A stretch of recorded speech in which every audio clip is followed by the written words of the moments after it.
बिस्मिल्लाहिर्रहमानिर्रहीम। Fundamental of Islamic studies. हम सीरतुन्नबी सल्लल्लाहु अलैहि वसल्लम से मुताल्लिक़ कुछ मौज़ूआत का मुताला कर रहे हैं। आज के हमारे लेक्चर के अंदर सफ़र ताइफ से मुताल्लिक़ कुछ बातें शामिल हैं। हज़ूर नबी मुकर्रम सल्लल्लाहु अलैहि वसल्लम नबूवत संभालने के बाद मक्का मुअज़्ज़मा के अंदर लोगों में दावत दीन का काम कर रहे थे। अल्लाह की तौहीद की दावत लोगों को देते और गिने चुने लोग जो है वो आपके साथ मिल गए, जो ईमान ले आए, जिन्होंने आपकी रसालत को मान लिया, आपके साथ चलना शुरू हो गए। लेकिन उनके ऊपर बहुत ज़्यादा मुसीबतें नाज़िल की गईं, बहुत सारे मुश्किलात के अंदर उन्हें डाला गया। खुद हज़ूर नबी मुकर्रम सल्लल्लाहु अलैहि वसल्लम उनको भी बहुत सारी मुश्किलात का सामना करना पड़ा। एक दिन ऐसा हुआ कि आप निकले मक्का के अंदर और आपने मुख्तलिफ़ लोगों को दीन की, इस्लाम की दावत बताई, अल्लाह ताला की रुबूबियत के बारे में बताया, अल्लाह ताला की तौहीद की तरफ लोगों को बुलाया और अपनी रसालत के बारे में लोगों को बताया। तो लोग आपकी बातें सुनने के बाद उनको मानने के लिए तैयार नहीं होते थे। नौबत यहाँ तक आ गई कि लोगों ने आपस में ये तय कर लिया कि जब हजूर सल्लल्लाहु अलैहि वसल्लम आ रहे होते थे तो वो रास्ता बदल लेते थे ताकि बातें ना सुननी पड़े। इस वजह से हजूर सल्लल्लाहु अलैहि वसल्लम ने ये देखा कि अब ऐसे महसूस हो रहा है कि गोया ये खेती बंजर हो गई है, तो मक्का के कुर्ब जवार में जाके दीन का काम करना चाहिए। तो आपने ये प्रोग्राम बनाया और उसके लिए आपने ताइफ के सफ़र का प्रोग्राम बनाया। तो ताइफ के सफ़र के लिए आप रवाना हुए। रास्ते में जो कबाइल आते थे, रास्ते में जो कोई इलाके आते थे, उनके सामने आपने दीन इस्लाम की दावत रखी और फिर आप ताइफ की तरफ आगे बढ़ते चले गए। ताइफ एक ऐसा इलाका कि जो बड़ा सरसब्ज़ो शादाब था, वहाँ के लोग बड़े खुशहाल थे और उनके अंदर भी बिल्कुल उसी तरह की बुराइयाँ पाई जाती थी जिस तरह के मक्का के अंदर बसने वाले लोगों के अंदर पाई जाती थीं। वो खुशहाली के साथ साथ उनके अंदर कुछ ऐसी चीज़ें आ गई थीं जो दौलतमंद लोगों के अंदर आ जाती हैं और वो सूद का कारोबार भी खुलेआम करते थे। तो हजूर नबी मुकर्रम सल्लल्लाहु अलैहि वसल्लम अपने ग़ुलाम ज़ैद बिन हारिसा के साथ ताइफ पहुँचे। वहाँ जाकर वो सकीफ़ के 3 सरदारों के साथ हजूर सल्लल्लाहु अलैहि वसल्लम ने मुलाकात की और ये तीनों भाई थे और उनसे ये कहा कि मैं अल्लाह का रसूल हूँ और मैं अल्लाह के दीन की तरफ और अल्लाह की किबरियाई की तरफ तुम्हें दावत देने आया हूँ। तो उन तीनों भाइयों ने आपको कोई अच्छे अल्फाज से ना पुकारा, आपके बारे में मुख्तलिफ बातें की और कहा कि अल्लाह ताला ने अगर आपको नबी ही बनाना होता तो आपको दौलत व सरवस्त देता और आपके साथ इतने सारे ग़ुलाम होते, आपके साथ फरिश्ते होते। तरह तरह की उन्होंने बातें की और उन्होंने ना सिर्फ ये है कि बातें करने पे इक्तफ़ा किया, बल्कि उन्होंने ताइफ के गुंडे जो हैं वो आपके पीछे लगा दिए, जिन्होंने आपको पत्थर मारे, आप पर आवाज़ें कसे, आप चलते तो वो आपके पीछे तालियां बजाते, हुजूम इकट्ठा हो गया। तो आपको इतना ज़्यादा उन्होंने सताया, इतना ज़्यादा तंग किया कि आपको पत्थर मार मार के लहूलुहान कर दिया। जब आप कहीं नडाल होकर बैठ जाते तो वो गुंडे जो है वो आते और आपको उठाते और आपको ठट्ठा करते और आपके पीछे शोरो गुल करते।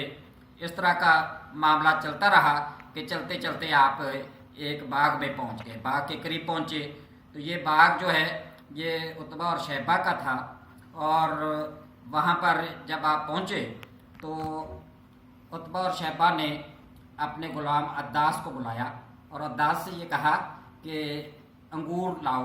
वो उसने अंगूर ला के हज़ूर सल्लल्लाहु अलैहि वसल्लम को पेश किए। आप सल्लल्लाहु अलैहि वसल्लम ने जब अंगूरों की तरफ हाथ बढ़ाया अंगूरों को खाने के लिए, तनावल फरमाने के लिए, तो आपने बिस्मिल्लाह पढ़ी। तो अद्दास जो है वो बड़ा हैरान हुआ और कहने लगा कि ये आपने क्या अल्फाज बोले हैं, इस तरह के अल्फाज तो इधर नहीं बोले जाते, यहाँ के लोग इस तरह के अल्फाज नहीं बोलते। तो हजूर सल्लल्लाहु अलैहि वसल्लम ने अद्दास से कहा कि तुम कहाँ के रहने वाले हो? तो उसने बताया कि मैं नैनवा का बाशिंदा हूँ। तो हजूर सल्लल्लाहु अलैहि वसल्लम ने फरमाया कि अच्छा, तुम हज़रत यूनुस की बस्ती के रहने वाले हो? तो वो शख्स बड़ा हैरान हुआ। अद्दास कहने लगा कि आप यूनुस के बारे में कैसे जानते हैं? तो हजूर सल्लल्लाहु अलैहि वसल्लम ने फरमाया कि वो अल्लाह का नबी था, मेरा भाई था और मैं भी अल्लाह का नबी हूँ। तो अद्दास ने हजूर सल्लल्लाहु अलैहि वसल्लम के हाथ चूमना शुरू कर दिए और वो جو اس کے مالک تھے انہوں نے اس کو برا محسوس کیا اور انہوں نے اس کو برا بلا کہنے کے ساتھ کہ تم نے یہ کیا حرکت کر رہی ہے، تم اپنا عقیدہ خراب کر رہے ہو.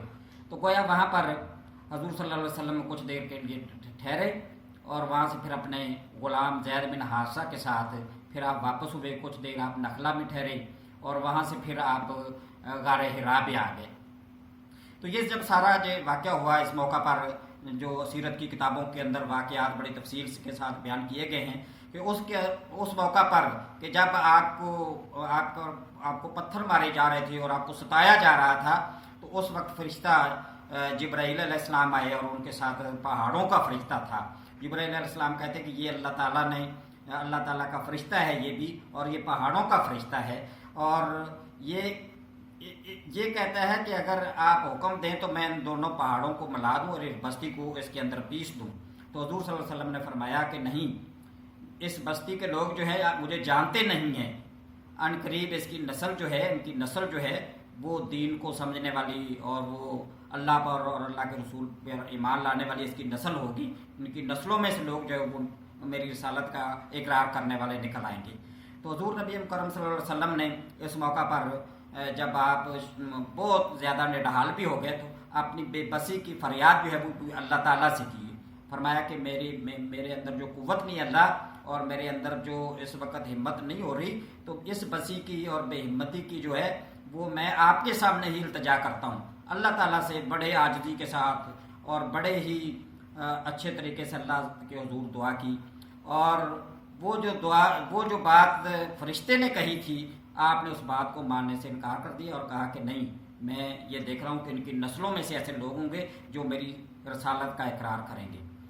آپ جب پھر نخلا سے غار حرا میں آ گئے تو اس موقع پھر مطعم بن عدی جو ہے انہوں نے حضور صلی اللہ علیہ وسلم کو پناہ دی، اور وہ اپنے کچھ لوگوں کو ساتھ لے کے اسلحہ انہوں نے پہنا ہوا تھا، اور وہ حضور نبی مکرم صلی اللہ علیہ وسلم کو ساتھ لے کر مکہ میں داخل ہوئے. زید بن حارثہ جو ہے وہ کبھی حضور صلی اللہ علیہ وسلم کو ساتھ لے لیتے، کبھی آپ کو اٹھا لیتے اور چلتے ہوئے مکہ کی طرف بڑھے. وہاں جا کے مطعم بن عدی نے یہ اعلان کیا کہ میں نے حضرت محمد صلی اللہ علیہ وسلم کو پناہ دے دی ہے. اس کے بعد آپ پھر کچھ عرصہ جو ہے وہ مکہ کے اندر رہے، اور یہ بڑے کٹھن حالات تھے. ایسے حالات تھے کہ ان کے اندر آپ کو اتنی زیادہ مشکلات اور اتنی زیادہ آپ کے اوپر مصیبتیں ڈائی گئیں کہ جس کی وجہ سے آپ کو کافی تکلیف پہنچی. ایک موقع پر حضور نبی مکرم صلی اللہ علیہ وسلم جب حضرت عائشہ رضی اللہ تعالیٰ عنہ ان کے ساتھ موجود تھے، تو حضرت عائشہ رضی اللہ تعالیٰ عنہ کہتی ہیں کہ آپ کو بہت ستایا گیا مختلف موقعوں پر، تو آپ کا فلاں موقع سے بھی زیادہ کسی موقع پہ بھی آپ کی تکلیف آئی. تو حضور صلی اللہ علیہ وسلم نے فرمایا کہ مجھے مشرکین مکہ نے بہت تنگ کیا، بہت پریشان کیا.